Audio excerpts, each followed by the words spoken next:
let's talk a little bit about Yes. your this incredible program that DSA has run for coach skills development, I believe is what the program is called. Yeah, it's technical skills development. Technical for skills. equestrian So there were coach. two things that had to go into that. First, you had to identify and develop your lead coach, or not your lead coaches, your coach developers.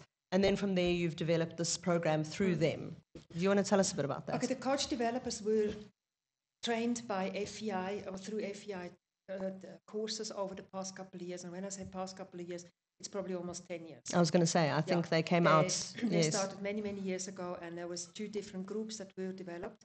And unfortunately, it all fell a little bit flat, like with lots of things. People get busy, stuff falls to pieces. And in 2018, end of 2018, Di Smith asked a number of people at the meeting whether somebody would be interested in taking the lead coach. And suddenly, I always notice in those meetings, everyone's very quiet. They go very quiet. We all have a lot of complaints, but not a lot of solutions. I'm known for being exceptionally stupid. Whatever trap there is, I will fall into it. So I happen to say, why not?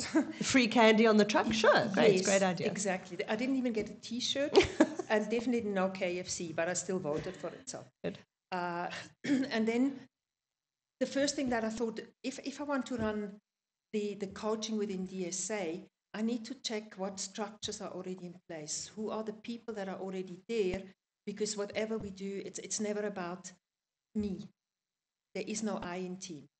You need to work with a team, and you need to strengthen whatever you do by involving the subject matter experts.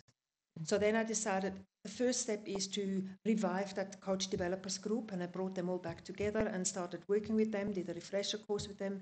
Our technical advisor is now Quirk, and we brought him in to help us. And now, Quirk, of course, is like a renowned international coach. Big He's time, really, we're very, very fortunate to have him involved. Very, very much so. Oh. And then COVID hit us. So we had the whole coach developer group was ready to start going out and running coaches courses all over the country. Sounds like so much. And then COVID hit us. So we all got told to stay at home. And for me personally, that was actually a wonderful thing because I like just being at home. Staying at home.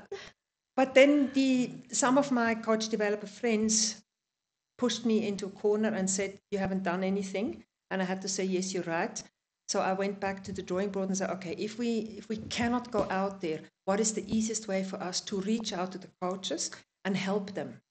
And that's how we came up with the idea of running a basic skills training for coaches, for equestrian coaches, no matter where they're from. So we weren't looking at dressage coaches, we were looking at anybody. The mother out there that teaches somewhere in Timbuktu 3 and 4 that has got 2 children, that she needs to help on the horse. So we wanted to reach. So I just want to be clear that this program, you don't have to be affiliated with anything, and you don't have to have any prior experience, and that's fantastic. No, that's I just want to commend you because I think that's a lovely way of opening up the discussion and the knowledge base. The challenge that we have out there is that the basic knowledge is not there. The basic skills are not there. People do shortcuts. We're running before we're walking. Yeah. So we decided we need to address that, and we developed a wonderful, wonderful program of 21 webinars over the space of a whole year. So you start in February, goes through to October, November, with all basic skills. And that is for any coach at any level. Yeah. So we've done last year, we did Series 1, the rerun of Series 1, and then we did Series 2. Now, when we talk about Series 2, we're talking about the next level. So the Series 2 is now a little bit more dressage specific, where we start going into more dressage movements right up to medium.